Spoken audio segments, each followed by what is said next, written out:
Olá pessoal, sejam todos bem-vindos a mais uma edição do Pode Contar, o podcast da CDL de Joaçaba.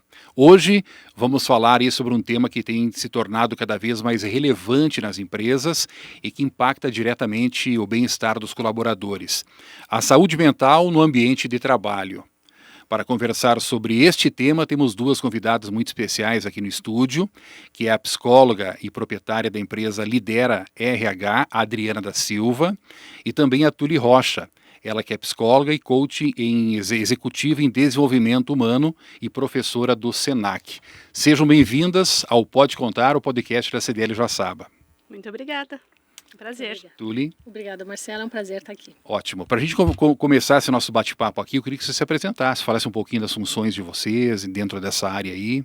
Pode começar, Adriana.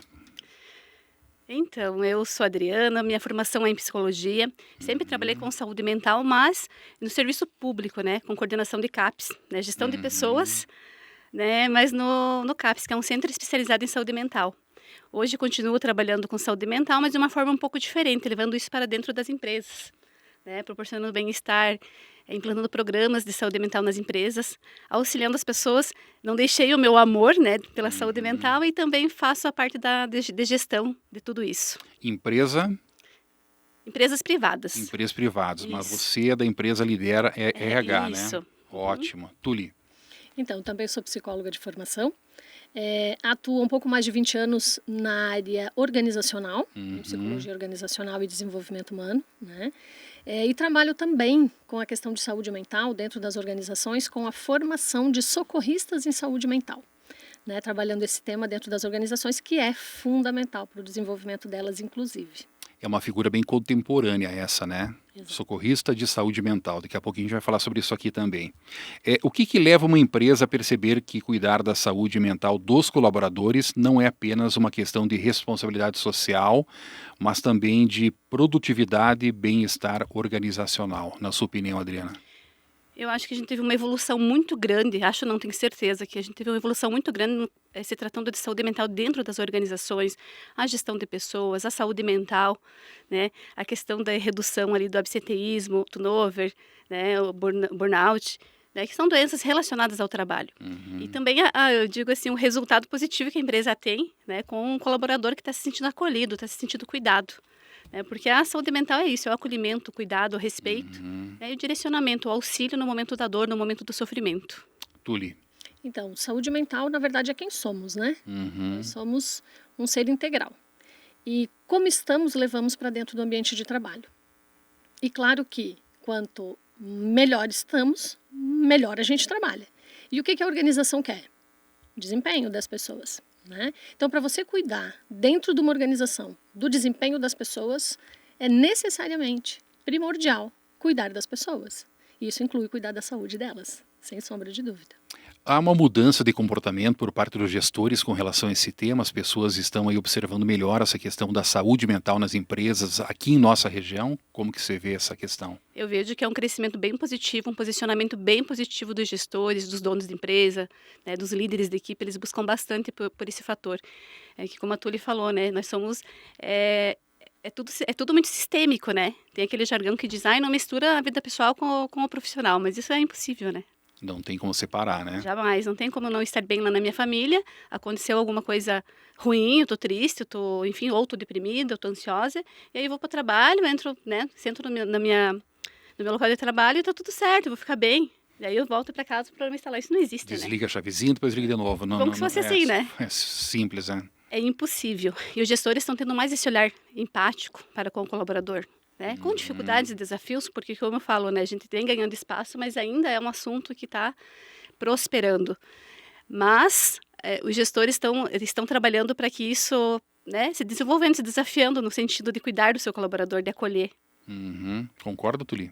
Então, um pouco mais de 20 anos dentro das organizações, trabalhando especificamente no desenvolvimento de lideranças, eu ainda sinto que a saúde mental é um tema bastante tabu dentro das organizações. E não é porque não há interesse, é porque há ainda um desconhecimento e um certo medo em relação ao tema. Saúde mental é uma coisa complexa de a gente falar dentro do ambiente de trabalho. Por quê? Quando a gente fala de depressão, quando a gente fala de transtorno do pânico, quando a gente fala de burnout, a gente fala de coisas que no senso comum ainda há muitos mitos envolvidos. E esses mitos impedem que a gente faça uma boa gestão, né? Porque como eu não sei, como eu não conheço, a forma como eu cuido disso ainda é muito paliativo. O efeito ainda não é tão relevante quanto deveria ser. Então, na minha percepção, o conhecimento sobre de fato o que é a saúde mental do trabalhador é fundamental. O que eu vejo hoje, né, no contexto de liderança, é o maior interesse sobre esse tema, porque antes o medo, talvez, de falar sobre isso dentro das organizações ainda pairava um pouquinho, né? Agora não. Agora é uma necessidade, inclusive, de legislação que esse tema agora venha para a pauta. Perfeito. Aqui você falava, Adriana, sobre dificuldades e desafios dentro desse tema. Poderia citar, mencionar para nós algumas dificuldades e os principais desafios para as empresas? Relacionando com o que a Túlia trouxe agora, né? O medo de falar de saúde mental, talvez para mim seja fácil, um assunto que eu amo, que eu gosto muito, que é tranquilo, para a Túlia também.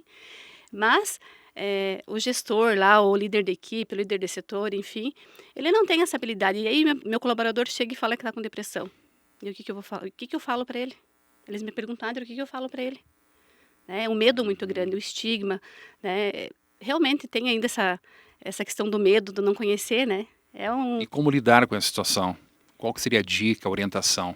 Desenvolvendo, né? Desenvolvendo os líderes para que eles estejam aptos, né, a trabalhar. Socorristas, né? Seria isso? Então, a formação de socorristas em saúde mental, que eu sou, inclusive, multiplicadora nesse tema pela Enia Health, que é uma empresa que não é do Brasil, né? Nós somos um pouco mais de 10 multiplicadores hoje nesse tema a nível de Brasil. Eu tive a grata satisfação de já realizar muitas turmas aqui em Joaçaba, inclusive com a equipe de educação, formando professores na área, né, de socorrista em saúde mental, com a equipe, inclusive, da saúde do município de Joaçaba, também com formação nesse tema. O que a gente observa, né, Marcelo? Como é que eu atendo uma pessoa que chega para mim e diz que está com depressão? O que eu sei sobre isso? Geralmente a gente vai falar aquilo que é muito senso comum e é lotado de julgamento. O que a gente ouve, né? Ah, mas é porque falta trabalho. Se a pessoa estivesse trabalhando, ela não estava deprimida. História, né? Ah, porque isso é frescura. Porque isso... Eu já ouvi, eu tenho certeza que muitos de vocês já ouviram, né? Falta amor no coração. Falta Deus, isso é falta de fé. São esses mitos envoltos da saúde mental que são... que é por conta do conhecimento das pessoas. Então, quando a gente faz uma formação de primeiros socorros em saúde mental, a primeira coisa que a gente faz é tirar, né, essa nuvem negra sobre esse tema. Porque eu tenho certeza que, assim como você vai no seu médico especialista para fazer consulta do cardiologista, do neurologista, do ginecologista, necessariamente, quando a gente está falando de saúde mental, a gente precisa procurar o profissional, que é o psicólogo e o psiquiatra. O que a gente fala, né, sobre isso? Ah, mas eu não sou maluco. Eu não vou. A própria pessoa que sofre tem, inclusive, medo de falar sobre esse sofrimento por conta do tabu sobre o tema, né? Então, conhecimento correto, o correto conhecimento, para mim, é fundamental para que a gente trabalhe não só dentro das organizações, mas dentro da nossa própria casa, né? Com esses temas envoltos da saúde mental. E os empresários estão abertos a ter esse conhecimento, a buscar informações? Como é que vocês sentem a questão aqui em nossa região? Olha, falando das minhas experiências, sim. Tenho tido experiências muito positivas com empresários, com gestores.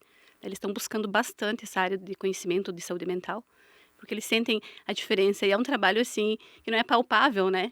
Então, o resultado, ele vem, mas a médio e longo prazo. Mas quando esse resultado vem, eles ficam muito satisfeitos. Então, a gente ganha espaço, ganha respeito pela saúde mental, muda-se a mentalidade. Tem uma empresa que eu já presto uma consultoria para eles há 2 anos, quando eu iniciei com os programas. Então, é muito difícil você trazer isso que a Turi falou. Eu não sou louca, eu não vou fazer terapia, eu não vou no psiquiatra, né? Eu não vou no CAPS, né? Porque o CAPS é um centro especializado ali, que é um serviço do SUS, né? Que auxilia muito, né? Com programas, assim, com tratamentos, profissionais excelentes que auxilia muito. E aí, hoje... A equipe tem 16 pessoas, tá? Hoje, somente 3 pessoas não fazem terapia. Somente 3? Não fazem, os demais todos fazem terapia. Nossa, um índice bem considerável dentro dessa empresa, né? Bem considerável, e o resultado que veio para a empresa, a harmonia, os relacionamentos, o engajamento, a satisfação. Então, assim, brilha os olhos, né? É muito gostoso isso, é muito satisfatório para quem trabalha com saúde mental. Eu te pergunto, Turi, como que a empresa identifica um colaborador que está com problema de saúde mental? Então, qual é a dica, enfim? Esse é um tema complexo porque hoje... O colaborador geralmente não se abre, né? Exatamente. Hoje você Fica só vai retraído. identificar quando este colaborador já vem com um atestado de afastamento. Então aqui a gente está falando de doença, não de prevenção, certo? A prevenção é antes. Por isso que eu digo que o conhecimento ele é fundamental. As pessoas dão nitidamente vários sinais de adoecimento emocional. Por exemplo? Perda de produtividade, maior agressividade, falta de ânimo, falta de interesse em fazer as coisas que fazia antes, maior cansaço e exaustão por tarefas às vezes um pouco mais simples, isolamento dos colegas de trabalho. Isso são sinais, né, de que a pessoa tem ou está, né, provavelmente entrando aí no processo de adoecimento mental. Se eu tenho conhecimento, eu sei como abordar. Porque a abordagem é fundamental também para que a pessoa que se encontra em adoecimento se sinta confortável e segura a poder compartilhar o seu sofrimento. Porque são inúmeros os motivos por qual, né, as pessoas sofrem e desenvolvem problemas mentais. Dentre eles, né, são as questões hereditárias, são as questões genéticas, as questões do meio, as próprias questões do indivíduo, mas a questão social também são fator de adoecimento. E às vezes, dentro do ambiente de trabalho, o fator é lá, dentro do ambiente de trabalho, e às vezes pode ser com o meu líder. Como eu vou falar isso? Eu me sinto seguro o suficiente para falar isso, né? Então não vai falar. Então é muito difícil de você identificar precocemente. Você vai identificar e você vai começar a tratar quando isso já virou um adoecimento, ou seja, eu já tenho um atestado de saúde, né, por motivo F, que é transtorno mental. Sim. E aí a gente começa a olhar para isso. De forma preventiva é um pouco, eu diria que é um pouco mais difícil, né? Por conta do conhecimento mesmo das pessoas em relação a transtorno mental. Adriana, benefícios de promover a saúde mental no trabalho, no trabalho. Qual que seriam esses benefícios, enfim, de se promover, de prestar atenção nesse colaborador, de trabalhar principalmente a prevenção? O que se espera de resultados se trabalhando a saúde mental? O autoconhecimento do colaborador, né, do funcionário, que ele se conheça, que ele saiba a necessidade, saiba a hora certa de buscar uma ajuda, né, de saber realmente se eu estou bem ou não estou bem, porque às vezes eles falam assim, ai, Adriana, eu não estou me sentindo bem, mas eu não sei o que é, né, tem alguma coisa me incomodando, eu gosto do meu trabalho, mas eu não sei o que é, e aí o que é isso, né, ele tem que se conhecer, ele tem que saber o porquê que ele está se sentindo assim. E os resultados é a pessoa se sentir segura no ambiente de trabalho, se sentir pertencente àquela empresa, que aquela empresa se preocupa com ela, aquele gestor se preocupa com ela. Automaticamente vai ser mais produtivo, vai trabalhar de forma mais harmoniosa com todo o ambiente também, né? Exato. A empresa tem menos rotatividade, tem menos absenteísmo, tem menos afastamento, Menos atestados, né? tem menos erros, né? Porque a pessoa, quando ela está adoecida, ela erra mais, a criatividade fica comprometida. O que a gente sabe a partir de pesquisas, né, de McKinsey, GPTW, né, e tantos outros institutos renomados aí a nível mundial, que as pessoas no estado de bem-estar, elas são 300 vezes mais criativas do que as pessoas que têm problemas associados às questões de saúde mental, né? Então, uma empresa que trabalha com saúde mental, ela é 30% mais produtiva do que aquelas que não cuidam da saúde mental. Então, cuidar da saúde mental é bom para as pessoas, porque são elas que estão dentro daquele ambiente de trabalho que, como a gente diz, é a nossa segunda casa, né? E para a organização também como um todo. Então, todos ganham. Aqui eu diria que é aquela questão sine qua non, né? Que é um ganha-ganha. Não é ganha-perde, nem perde-ganha. É ganha-ganha. Todo mundo sai favorecido com o cuidado da saúde mental dentro do ambiente de trabalho. O ideal seria as empresas implantarem programas específicos com psicólogos. Uma empresa que nunca observou essa questão, como que deve proceder e agir? Pensar, né, mesmo nesse lado da saúde mental, implantação de programas de bem-estar, né, se não tem uma pessoa lá dentro para fazer isso, tem empresas que têm, mas não praticam isso. E se não tem, buscar um profissional que consiga estar indo lá e criar esses momentos de bem-estar, trabalhar esses momentos preventivos, criar essa conexão com essa equipe, com esse colaborador, para que ele se sinta à vontade para chegar e se abrir, contar, falar que ele não está se sentindo bem. Porque, como a Tuli falou, né, eles jamais vão falar para o seu líder, para o seu gestor ou para o dono, né, como eles estão se sentindo. É um assunto delicado, é um assunto complexo, a saúde mental. Muitas vezes a pessoa está em sofrimento mental e ela ainda nem tem a percepção disso. Então é um assunto bem delicado. É preciso muita habilidade por parte do gestor ou do líder da empresa, né? Exatamente. Isso se aprende, né? Isso aprende com o tempo, né? Exatamente. Conhecimento oferece essa capacidade de olhar para as pessoas e identificar sinais de que aquela pessoa precisa de ajuda. A Adriana falava que numa empresa de 16, 13 estavam fazendo acompanhamento, os índices são elevados em nossa região? Vocês que trabalham com essa questão?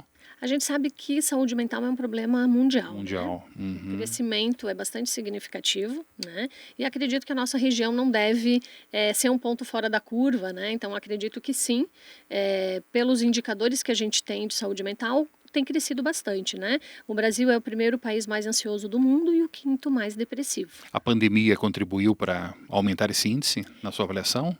Ela contribuiu para trazer à tona, né, esses casos, né? E claro que ela vai acentuar, porque a gente está falando de medo, a gente está falando de ansiedade, a gente está falando de angústia, isso tudo associado a um tempo prolongado, com certeza, né, contribuiu para que aumentasse o nosso índice de saúde mental. Né? É mais comum em homens, mulheres, jovens, hoje não há uma diferenciação? Se falando desses números, assim, dos transtornos, ansiedades, depressão, eu acho que é geral, assim. É geral. Quando se fala de suicídio, a gente sabe que o índice maior de tentativas né, que voltados para o suicídio é no masculino, né? Uhum. A maior tentativa das mulheres, mas a maior taxa de execução, né, e finalização homens, do processo é dos homens. Nesse sentido, sim.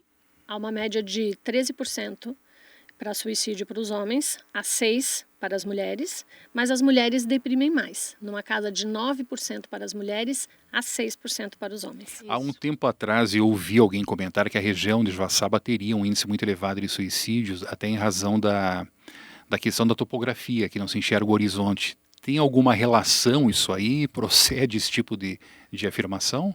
Marcelo, tem estudos que falam que a topografia, que a temperatura, que lugares montanhosos, onde você não enxerga o horizonte, associado a algumas outras questões em relação ao tipo de trabalho, pode favorecer, ok? Mas não é determinante. Determinante. Favorece. Favorece. Tem estudos que colocam que é uma cidade que tem no Canadá, que ela é uma cidade nublada, com frio, que nunca tem sol, com neblina, né? Então, assim, que ela tem um índice muito elevado da população com depressão.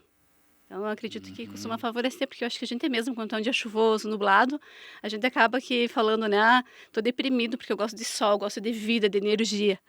Daí, aqueles dias nublados, com chuva, não vou poder sair, ver aquele dia lindo lá fora. Então, tem algumas coisas assim que são bem pertinentes. O gestor que identifica um colaborador com este problema se encaminha para terapias? Que tipo de terapias são indicadas, enfim?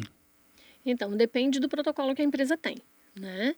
O ideal é que a empresa construa o seu protocolo de atendimento em saúde mental, baseado na sua necessidade e nas suas condições. Você vai ter empresa que existe uma equipe dentro da empresa de psicólogos, de médicos do trabalho, de psiquiatras, e você vai ter empresa que não, pelo tamanho da empresa, né, pela quantidade de colaboradores, ela vai encaminhar para fora, ela pode ter parceiros, ela pode ter planos de saúde.